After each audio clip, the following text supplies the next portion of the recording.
صوفی وہ بوری ہے جس کے اندر مذہب اور مسلک کی کوئی قید نہیں۔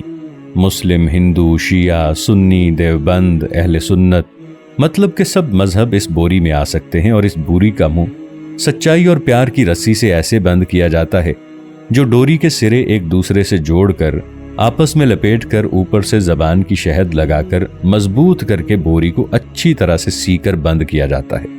اس کے علاوہ اس بوری کے اوپر ریاضت اور محبت کا رنگ ڈال کر اسے رنگین کیا جاتا ہے، اور لال، ہرا، کالا، پیلا، سفید، نیلا، یہ سب رنگ مل کر جب گیڑو یعنی نارنگی رنگ کے روپ میں آتے ہیں تو اس رنگ کو محبت کی مٹھاس سے گھول کر برش سے ذکر کے ہاتھ سے بڑے پیار سے ملا کر بوری پر واضح طور پر جو لکھا جاتا ہے اس کا نام صوفی ہے۔ اس بوری میں سب اللہ کے ماننے والے آ جاتے ہیں جن کا راستہ ایک ہی ہے، لیکن عبادت کرنے کا اپنا اپنا طریقہ اور رسومات ہیں، ورنہ سب کا مقصد اور منزل صرف اور صرف اللہ پاک کو ماننا منانا ہے۔ ساری انسانیت کو اکٹھا کر کے ساتھ چلنے اور انسانیت کا پرچار کرنے والے کو صوفی کہتے ہیں۔ تصوف انسانیت کا مرکز ہے۔ اپنی ہستی کو جھکانا، عاجزی، صبر، پیار، محبت کا درس، عمل اور ایمان جیسے اعلیٰ اقتدار کو ملا کر انسانیت کی خدمت کرنا ہی سب سے افضل اور اعلیٰ عمل ہے۔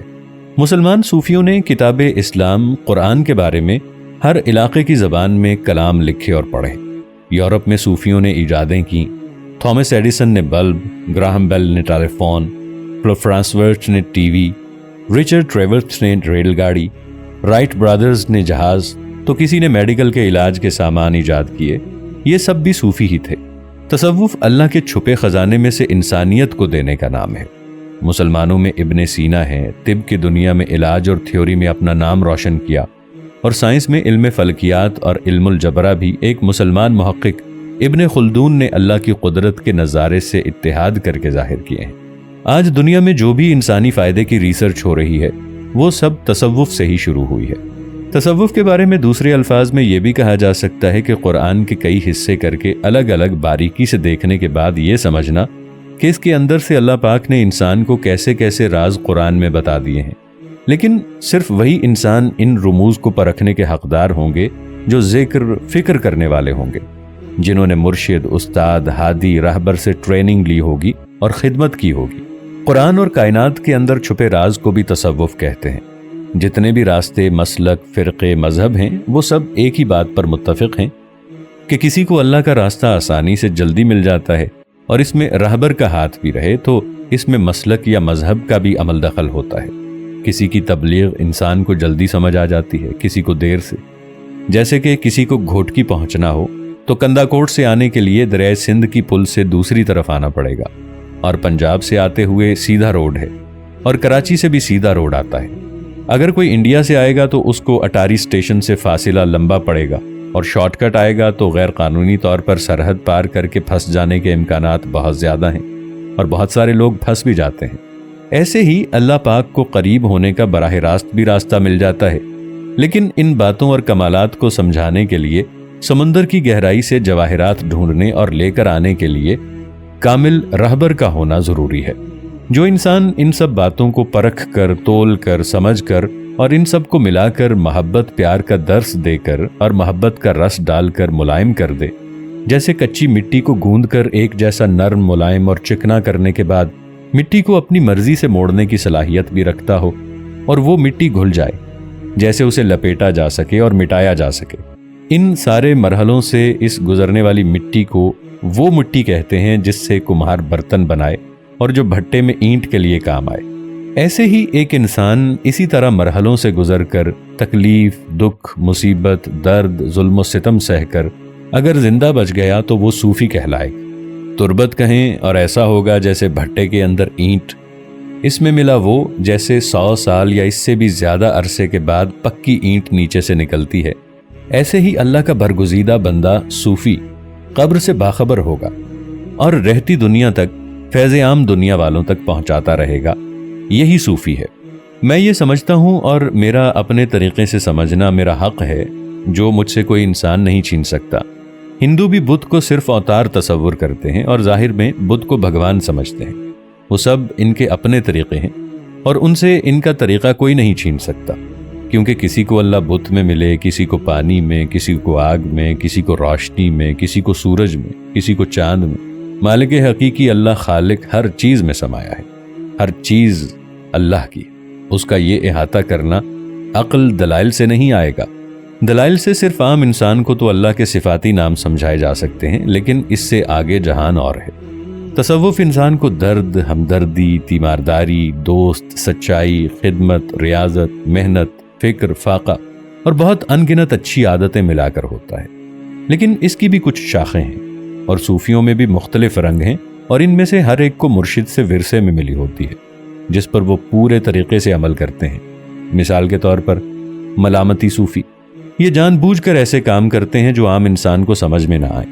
ایسے عام لوگ جو اس صوفی کے آس پاس شریعت پر رہ کر فخر کرتے ہوں، یعنی کہ سنت رسول پاک صلی اللہ علیہ وآلہ وسلم پر رہ کر مغرور ہوں کہ شاید ہم رسول پاک صلی اللہ علیہ وآلہ وسلم پر کوئی احسان کر رہے ہیں، یا ایسے سمجھتے ہوں کہ سنت پر چل رہے ہیں، تو ساری مسلمانی ان کے ہاتھ میں آ گئی ہے اور وہ خود کو مسلمانی کا ٹھیکیدار سمجھنا شروع کر دیتے ہیں۔ ایسے لوگوں کے بیچ ملامتی صوفی شریعت سے ایسا متصادم عمل کرتے ہیں جس سے اسلام کے ٹھیکیدار ان پر ملامت کریں، اور وہ اندر سے چھپ کر ہر طریقے سے سنت رسول صلی اللہ علیہ وآلہ وسلم پر ایسے عمل کرتے ہیں کہ ایک سوت آگے پیچھے ہونے کو کفر سمجھتے ہیں۔ ملامتی صوفی ملامت سے ایسی لذت محسوس کرتا ہے جیسے حضور پاک صلی اللہ علیہ وآلہ وسلم نے ان کو اپنا دیدار نصیب فرمایا ہو۔ ملامتی صوفی کی نظر میں شریعت اور سنت وہ چیز ہے جس کے علم سے انسان کی زندگی میں روشنی پیدا ہوتی ہے، اور وہ دنیا میں کامیاب ترین انسان بن کر رہتا ہے، اور ہر وقت حضور پاک صلی اللہ علیہ وآلہ وسلم اور خدا کا شکر ادا کرتا ہے کہ وہ امت محمدی میں سے ہے۔ اور ملامتی صوفی یہ بھی کہتے ہیں کہ حضور پاک صلی اللہ علیہ وآلہ وسلم نے شریعت اور سنت کے آگے کی بات کا بھی حکم دیا ہے، اور ایسے صوفی کو اپنے اوپر ملامت کر کے ہدایت ہی دیتا ہے کہ آگے چلو سنت اور شریعت سے، کیونکہ شریعت اور سنت پر اسلام ختم نہیں ہو جاتا بلکہ وہاں سے تو شروع ہوتا ہے۔ اس لیے ملامتی صوفی وہ ہے جو اپنے اوپر ملامتی الزامات، تہمتیں لگا کر اسلام کو رسومات سے آگے لے جا کر انسانیت یعنی صلح دے رہا ہو اور حق کی پرچار کر رہا ہو، جو نہ نماز پڑھ کر، نہ روزہ رکھ کر اور نہ شریعت پر عمل کر کے ظاہری سرے بازار ناچ کر، عشق میں مبتلا ہو کر، اپنے آپ کو مٹی میں ملا کر، خود عشق میں جل کر، خود کو خاک میں ملا کر خالق حقیقی کا سیدھا راستہ دکھاتا ہے، جو سیدھا حضور پاک صلی اللہ علیہ وآلہ وسلم کی بارگاہ میں لے جاتا ہے۔ ملامتی صوفی تو حضور پاک صلی اللہ علیہ وآلہ وسلم کے دور میں بھی ہوتے تھے، جن کے گھر میں فاقہ کشی ہوتی تھی۔ وہ روزے سے ہوتے تھے اور ہونٹوں اور مونچھوں پر تیل لگا کر ظاہر کرتے تھے کہ ہمارا روزہ نہیں ہے۔ اور بہت سی ایسی کتابیں ہیں جو ملامتی صوفیوں کی حکایات اور سبق آموز کرداروں پر مبنی ہیں اور پڑھنے والوں کے لیے دلچسپی کا باعث ہیں۔ ذکر فکر والے صوفی، یہ وہ صوفی ہیں جو ہر وقت پاک صاف رہتے ہیں، شریعت کے ساتھ ساتھ ہر کام سنت سے شروع کرنا، محفل میلاد سجانے کے علاوہ محفل میں ہر وقت حضور صلی اللہ علیہ وآلہ وسلم کی تعریف کرنا، نبی اکرم سے محبت کا اظہار اور اللہ پاک کا شکر کرنا، اور لا الہ الا اللہ کا ورد کرنا، اللہ اکبر کا نعرہ لگانا، اپنے ہادی شیخ کا دیا ہوا ذکر زور زور سے کر کے دل پر ضرب لگانا، اور اللہ کا ذکر کرتے کرتے وجدانیت میں بے ہوش ہو جانا، یہ سب ان صوفیوں کی نشانیاں ہیں، اور یہ سب انہی کو معلوم ہوتا ہے کہ انہوں نے وجدانیت میں کیا دیکھا اور ان کو کیا ملا، لیکن وہ یہ بات کسی کو بھی بتانے سے قاصر ہوتے ہیں۔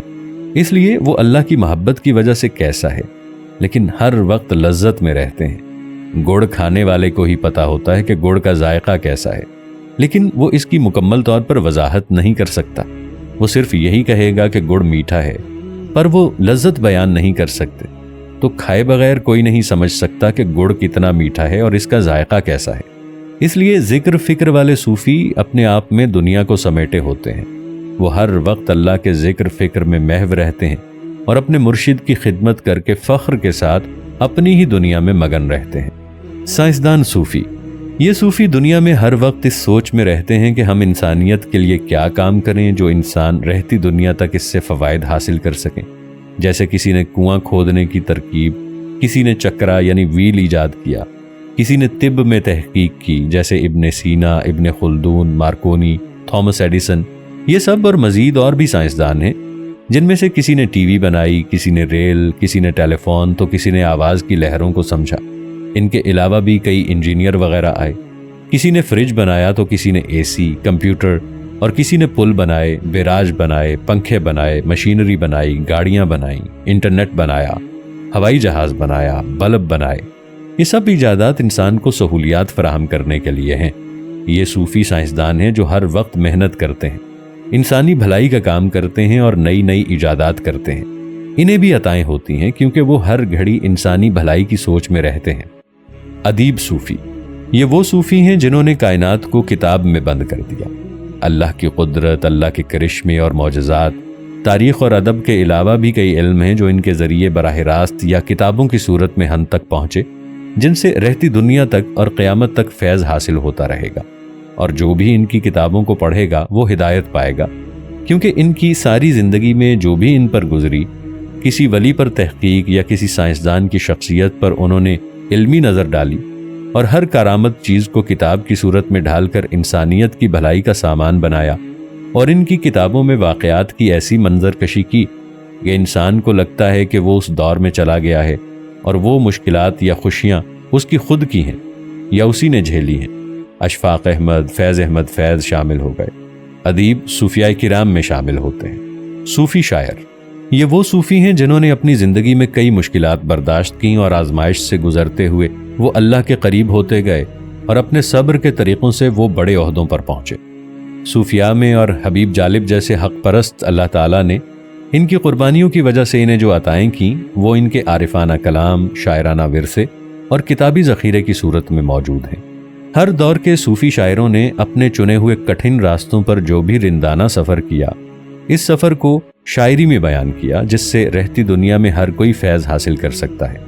शायरों में शाह अब्दुल लतीफ़ भिठाई, अल्लामा इकबाल, सच्चल सरमस्त, बाबा राजी साईं, बाबा नमाना साईं, वासिफ़ अली वासिफ़, मौलाना रूमी, मौलाना शेख सादी और इनके अलावा भी बहुत सारे सूफ़ी शायर हैं जिन्होंने अपनी गुज़री ज़िंदगी को अल्फाज का रूप देकर हमें वो तरीक़े बताए जिनसे उन्हें अपने रब की पहचान हुई और अपने खुदा के करिश्मे नज़र आए। इन अजीम इंसानों के अलावा भी बहुत से मुअज़्ज़िज़ लोग इस दुनिया में जिनके नाम इस फहरिस्त में नहीं है। अल्लाह ताला उनकी जो उन्होंने भी इंसानों की रहनुमाई के वास्ते अपनी ज़ाती ज़िंदगियों को जलाकर रोशनी का सामान बनाया, जिससे तमाम इंसानों को अल्लाह ताला के रास्ते समझने और इन पर चलने में रहनुमाई हासिल होगी। नकली सूफ़ी, ये वो बहरूपिये हैं जो भेस बदल कर भीख मांगते हैं और सूफियों की तरह इनकी दाढ़ी भी बड़ी होती है। वो तस्बीह पहन कर रखते हैं और फ़कीरी लिबास में नंगे पांव रहते हैं। वो सिर्फ भीख मांगने की खातिर ऐसा अंदाज कर रखते हैं और लोगों को भी आला दर्जे पर फायज होने का दिखावा करते हैं, जिसे देखकर लोग उनको काबिल ताज़ीम समझें और उन पर यकीन करें और उन नकली सूफियों का रोज़ी का काम चल पड़े। बनावटी सूफ़ी, जो ना सूफियों के पास जाते हैं, ना सूफियों को अच्छा समझते हैं और ना ही इनको सूफियों की बात समझ आती है, फिर भी वो अपना अंदाज़े बयां सूफियों जैसा रखते हैं और सूफियों की ही तरह रहते हैं। बल्कि इनके अंदर इनके मफादात होते हैं, दुनियादारी के एतराव होते हैं।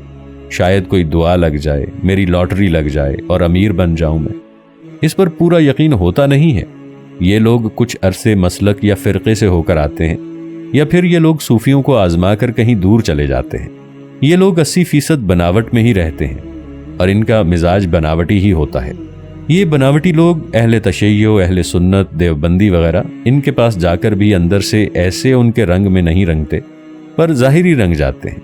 उनकी सारी ज़िंदगी बनावटी ही गुजरती है। देवबंद सूफ़ी, हज़रत अब्दुल वहाब रायविंड वाले एक सूफ़ी देवबंद हैं। डॉक्टर खुर्शीद, जो ख़ुद भी बड़े आलिम हैं और हज़रत अब्दुल वहाब साहिब देवबंदी के पैरोकार भी हैं, उन्होंने एक वाक़या बताया कि एक दिन हज़ारों लोगों के मजमे में हज़रत अब्दुल वहाब साहिब ने तसव्वुफ़ पर बात करते हुए फरमाया कि आप लोग अल्लाह के प्यारे वलियों के मज़ारात पर जाया करें, और फरमाया कि एक दफ़ा मैं ख़ुद लाल शहबाज कलंदर के मज़ार पर सिंध 7 शरीफ गया और हज़रत लाल शहबाज कलंदर के मज़ार के अंदर बैठकर वो आयतें पढ़ीं जिनसे अहले मज़ार रूबरू बात कर सकता है।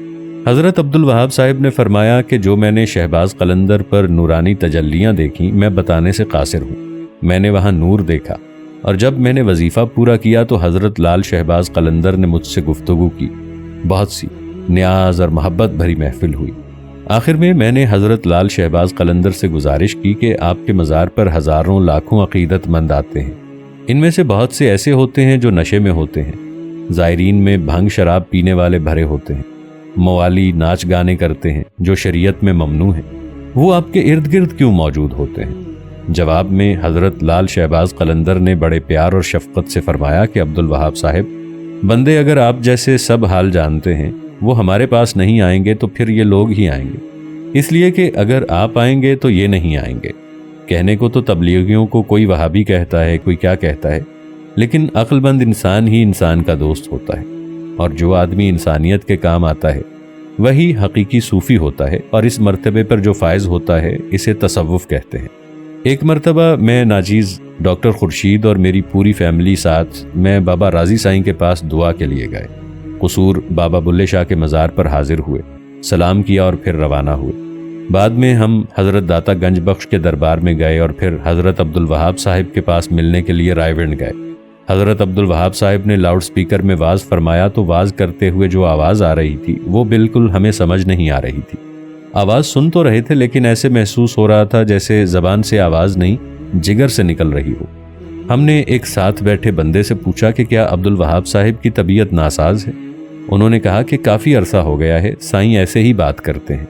अब्दुल वहाब साहिब की गुफ्तगू हमें समझ नहीं आ रही थी, लेकिन महफिल में मौजूद सैकड़ों लोग ऐसे गुफ्तगू सुन रहे थे जैसे उन्हें सब कुछ समझ आ रहा हो, और मुझे भी वहाँ सुकून नहीं आया। उनकी वाज और तकरीर का मुझ पर सहर तारी हुआ कि वो दिन आज भी मुझे याद है, कभी भी मैं भूल नहीं सकता। और अब्दुल वहाब साहिब बयान कर रहे थे तो मैंने वाज ख़त्म होने के बाद साथ बैठे एक शख्स से पूछा कि हज़रत अब्दुल वहाब साहिब ने जो आखिरी अल्फाज फरमाए हैं वो क्या थे? तो उन्होंने बताया कि हज़रत अब्दुल वहाब साहिब ने फरमाया कि अल्लाह को आप छोटी छोटी बातें भी बता दिया करें, ऐसे जैसे वो रूबरू हो। जब उसने मुझे ये बात बताई तो समझ आया कि इतने बड़े सूफ़ी इस दौर में कम ही नज़र आएंगे जो कि तसव्वुफ़ का मजमुआ हो।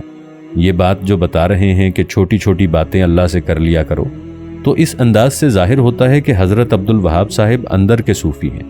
जो चीज़ भी हर फ़िरक़े, मज़हब, रंग, नस्ल और तबक़े के फ़र्क को ख़त्म करके आदमी को सिर्फ इंसान बनाए, वो तसव्वुफ़ ही तो है, ज़ाहिर में इसका रूप कैसा भी हो। हक़ सूफ़ी, वो सूफ़ी जो कहते थे कि हर एक में तू समाया हुआ है, हर चीज़ तुझ में समाई हुई है। इब्ने अली, सच्चल सरमस्त, शाह शम्स तबरेज़, मंसूर बिन हल्लाज, सरमद, ये वो सूफ़ी थे जो हक़ को समझते समझते इतने आगे निकल गए कि किसी लम्हे में खुद को अल्लाह समझते और ऐसा कलाम करके भी दिखाया। इब्ने अली का एक वाक़या है कि जब उनका मुखालिफों से मुनाजरा हुआ तो उस वक्त के ज़ाहिरी शरीयत के मानने वाले मुखालिफीन ने सवाल किया कि अगर आप कहते हैं कि हर चीज़ में अल्लाह समाया हुआ है और हर चीज़ अल्लाह में समाई हुई है, यानी वहदतुल वजूद और वहदतुल शहूद, तो फिर वो गलाज़त में भी समाया होगा? नाउज़ुबिल्लाह। इब्ने अली ने हाँ में जवाब दिया तो मुखालिफों ने कहा कि अगर ऐसा है तो तुम गलाज़त खाओगे? इब्ने अली ने कहा कि हाँ खाऊंगा। मुनाजरे का वक्त तय हुआ, शहर के हाकिम भी आए। मुखालिफ लोगों ने जी भर कर गलाज़त इकट्ठी की और एक टोकरे में लाकर रखी। इब्ने अली के इस शर्त के मुताबिक के तालाब के नज़दीक मुनाजरा होगा, तो ऐसा ही हुआ। शहर के लोगों के हुजूम जमा हो गए और आवाज़ लगाई कि शुरू किया जाए। तो इब्ने अली ने फ़ौरन तालाब में छलांग लगा दी और कुछ ही लम्हों के बाद जब बाहर निकला तो वहाँ खड़ी मखलूक ये देखकर हैरान हो गई कि तालाब में से एक खंजीर निकला जो गलाज़त का टोकरा खा गया और वापस तालाब में छलांग लगा दी। फिर तालाब से बाहर निकला तो मखलूक हैरान हो गई कि वो इब्ने अली था। मुखालिफों ने कहा कि ऐसा नहीं हो सकता। इब्ने अली ने कहा कि हर चीज़ के लिए एक रूप होता है, मैंने भी गलाज़त खाने के लिए रूप बदला, ये फितरत है। वल्लाहु आलम।